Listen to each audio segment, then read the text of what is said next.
Shalom Kingdom People, apa kabar Anda hari ini? Senang sekali bisa menjumpai Anda dimanapun Anda berada. Dan kita masih dalam serial Kingdom Insight, His Gift for You.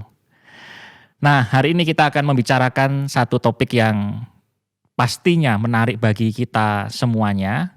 Ya, masih kita berada pada seri Kingdom Culture, budaya kerajaan. Bagaimana kita mempraktekkan nilai-nilai kerajaan Allah di dalam kehidupan kita sehari-hari.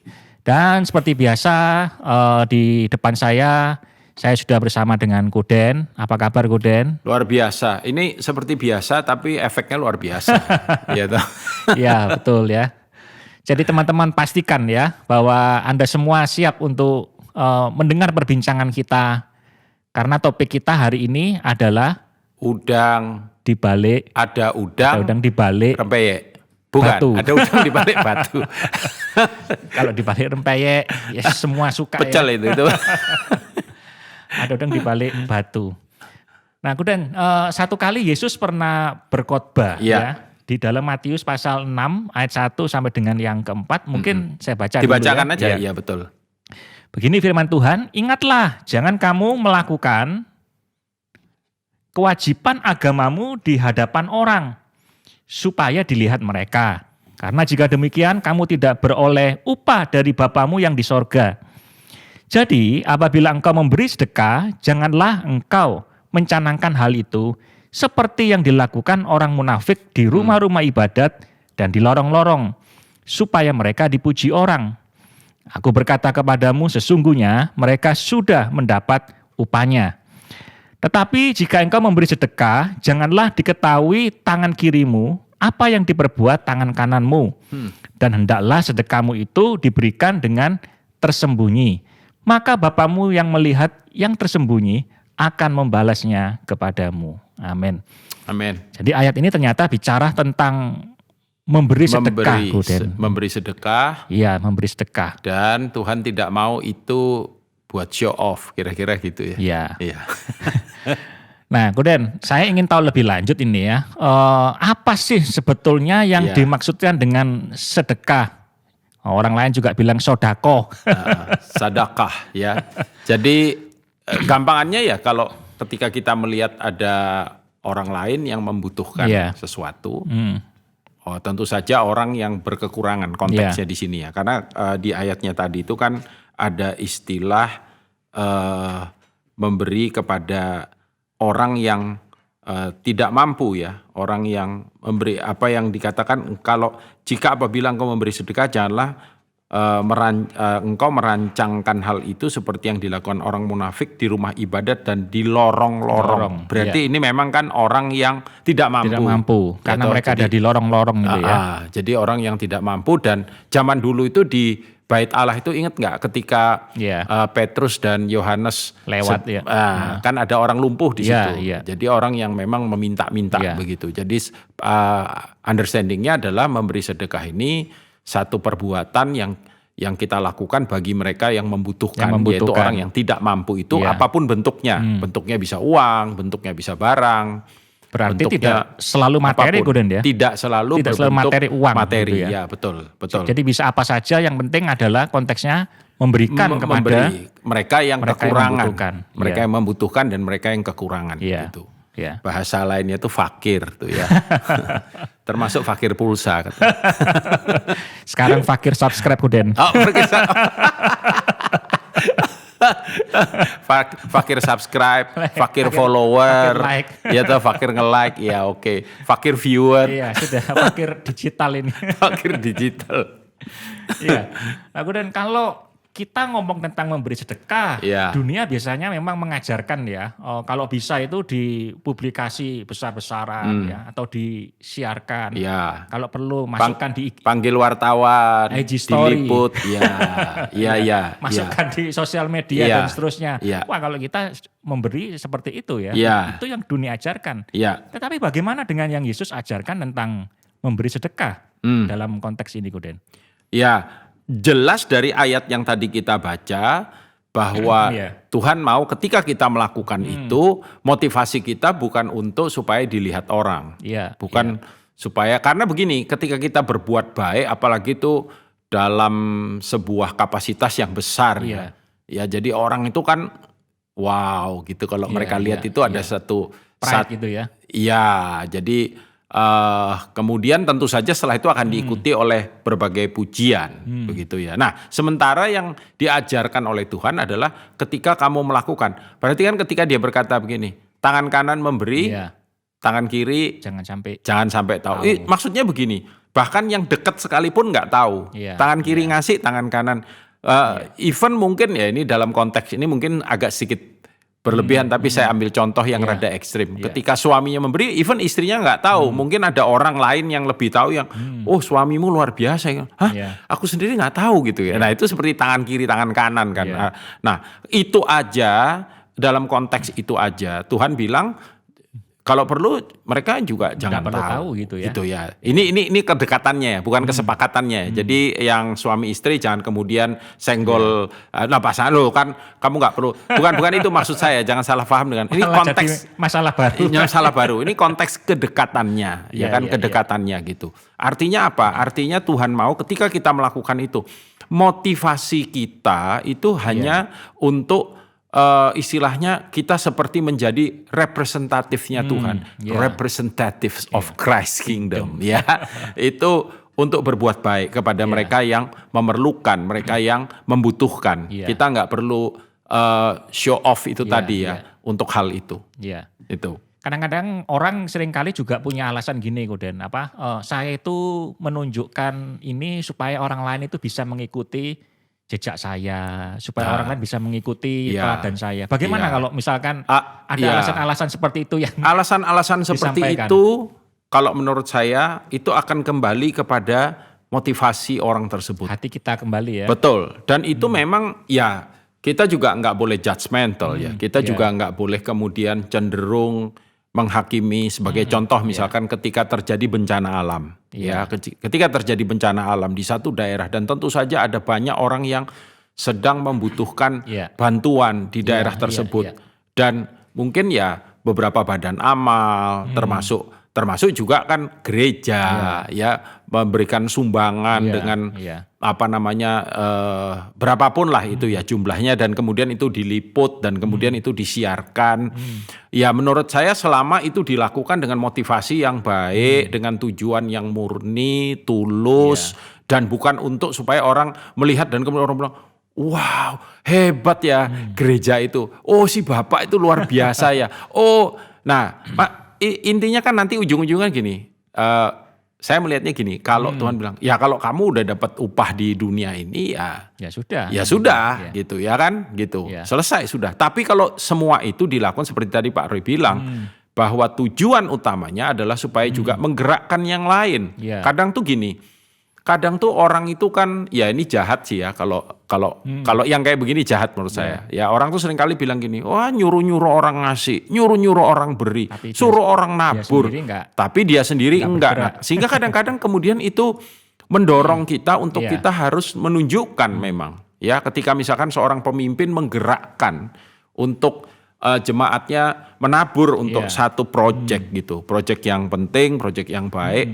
Pemimpinnya harus kasih contoh. Saya dulu yang kasih gitu. Saya akan kasih sekalipun mungkin ada yang menyebutkan jumlah, ada yang tidak. It doesn't matter ya, nggak jadi masalah. Tapi intinya dia menunjukkan keteladanannya sehingga kemudian itu bisa diikuti oleh mereka yang juga puji Tuhan dengan tindakan itu kan kita berharap Tuhan nyentuh hatinya mereka. Kita orang ini butuh, ayo kita yuk. Nah kita kan banyak mendengar, melihat, menyaksikan hal-hal yang seperti itu juga di media kita hari-hari ini, gitu, betul. Ya kan?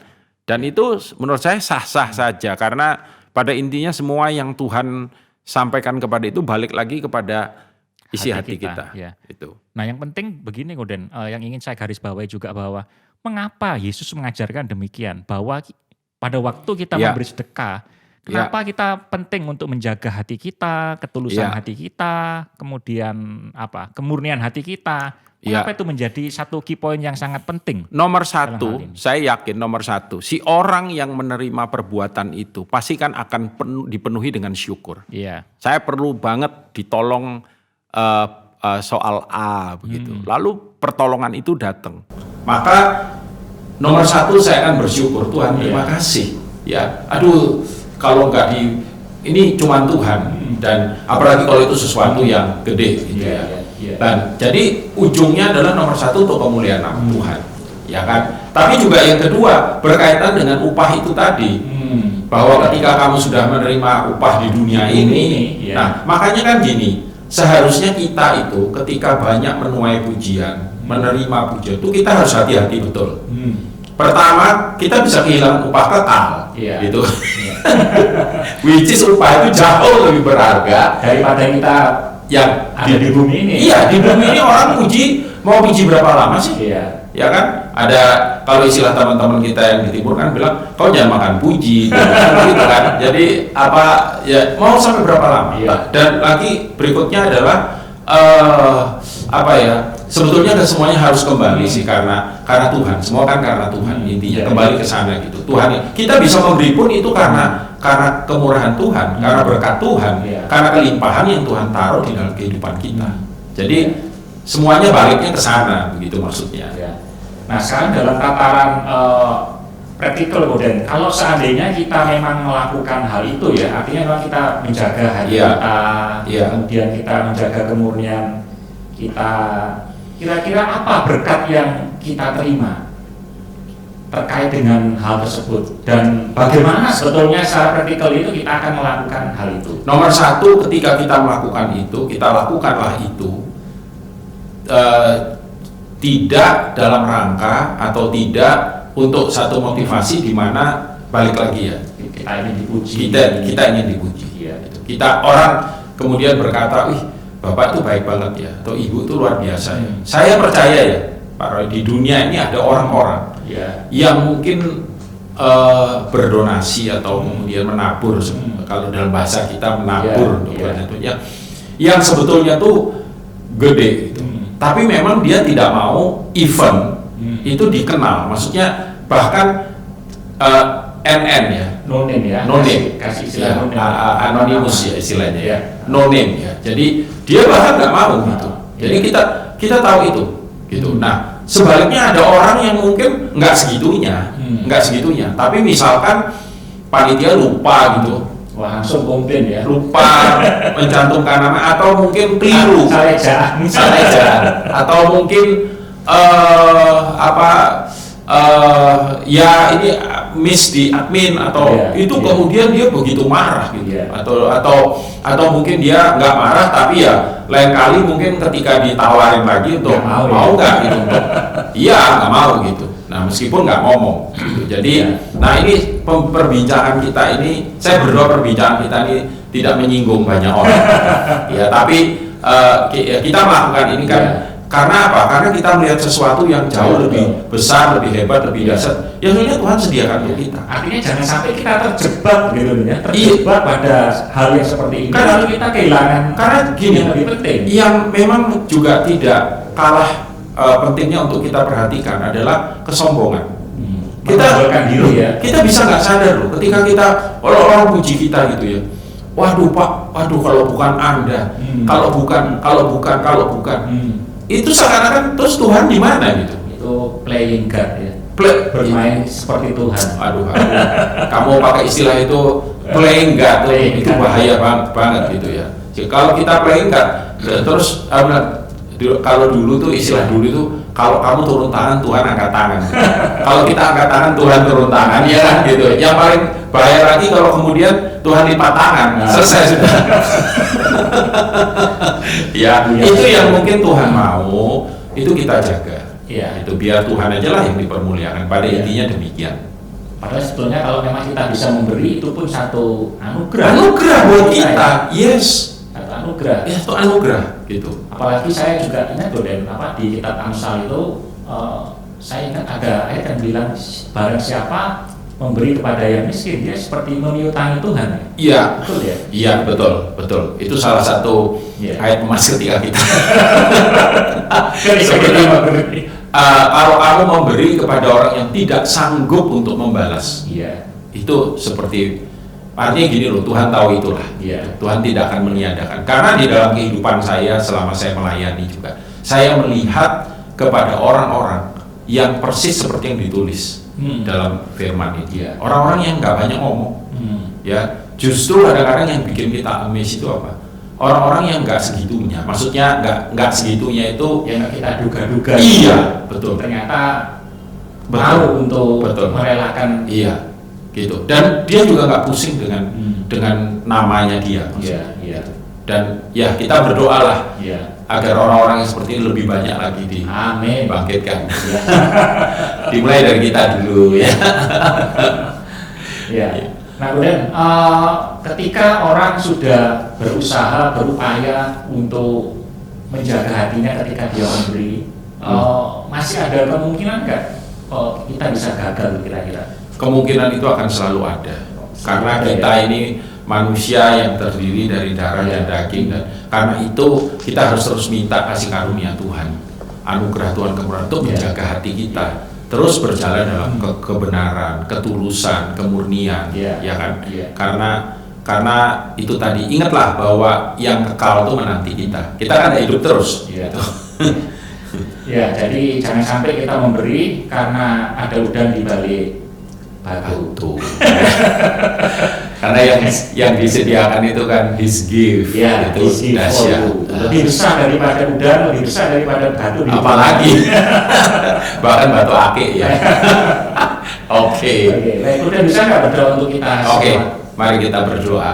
Bapak, terima kasih sekali lagi untuk perbincangan yang singkat ini, tapi biarlah kiranya perbincangan ini inspire kami, tapi juga warn, mengingatkan kami dan mengajar kami akan langkah-langkah yang simple, yang sederhana ini, tapi kami percaya membawa dampak kekal bagi kehidupan kami. Tolong kami supaya apa yang Tuhan mau itu terjadi. Ketika kami memberi dengan tangan kanan, tangan kiri nggak tahu. Ketika kami menabur dengan tangan kiri, tangan kanan. Artinya orang-orang even yang terdekat kami mungkin tidak menyadari akan. But it doesn't matter, karena kami percaya Tuhan menyediakan upah kekal yang Tuhan tidak bisa dibandingkan dengan kemuliaan apapun yang kami bisa terima di atas muka bumi ini. Condongkan hati kami, bawa hati kami, arahkan pikiran kami dan seluruh keberadaan kami hanya untuk memuliakan akan nama Tuhan. Terpujilah Engkau, dalam nama Tuhan Yesus sempurnakan doa sederhana ini. Ya. Amin. Amin. Amin. Thank you so much, Saudara. Sama-sama. Buat waktunya, senang sekali bisa Tuhan berbincang-bincang pada pagi hari ini. Nah, guys, demikian kita sudah mendengar bersama-sama tentang bagaimana supaya kita memberi, dan quotes yang ingin saya bagikan kepada teman-teman semua adalah memberi itu merupakan tindakan sederhana tetapi berdampak kekal. Puji Tuhan. Jangan lupa selalu nantikan seri-seri Kingdom Inside His Gift for For you. Puji Tuhan. Amin. Amin.